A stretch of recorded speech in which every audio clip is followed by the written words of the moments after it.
माता पार्वती जी आ शंकर भगवान गुरुवान बैठल हथिन कैलाश पर।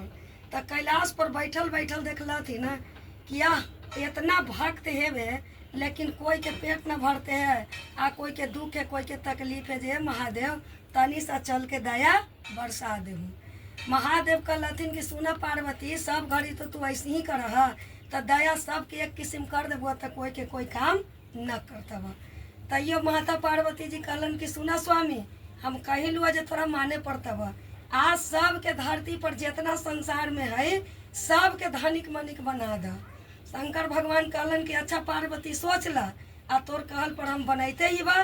तो का कहलन कि जैसी चुटकी बजैलन तो सब धनिक मनिक हो गेलन। अब का होलक गुरु बहन की पार्वती के पलानी चुए लगलक। तो चुए लगलक तो कहलन कि ये भगवान भोलेनाथ, जे पलनिया छवा दतनी जे बड़ी पानी चूते हेवे। तो भगवान कहलन कि अब हम कहाँ जाओ पार्वती, अब कोई के कोई काम करबे न करतब। अब जा तू ही संसार में घूम फिर के देख, अब कोई मजूर आवा तो ओकरा से छवा ल। पार्वती जी कहलन कि तो बड़ी बखेरा होलक, हम भले न शंकर भगवान से कहती हल, अब हम कहाँ जाए मजूर लेबर खोजे। कहलन कि अब तो हम हार गेली हेवे।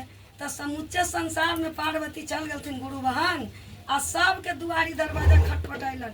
आ कहलन कि तनी सा चल के हमर पलानी छा द, जे 2 गो छोट छोट बच्चा हमर पानी में कार्तिक गणेश भिनते। जे पार्वती जी के सब कोई जवाब दिलक कि जा हमरा कन से तोर हम पलानी छावे वाला हुआ, हमरा कौन चीज के कमी हेवे कि अला पलानी छवावे ला कहे। सब कोई पार्वती के देख के अपन अपन केमारी लगा लेलन। अब हार के पार्वती अलन अपना महादेव पति के सामने, कहलन कि धन है स्वामी, जे हम ना जानली कि संसार में सबके तू बना देव धनिक मनिक, हमरा कहे से तो कोई के कोई बात ना मानतब। जे कम से कम चला हमर बात पर ना, बाकी 2 गो छोट छोट कार्तिक गणेश बच्चा हवा भगवान भोलेनाथ, ओकरो पर तो दया बरसाव। तो भगवान कहलन कि अब का करी, अब तो बेबस हो गई, बालक के बात हेवे।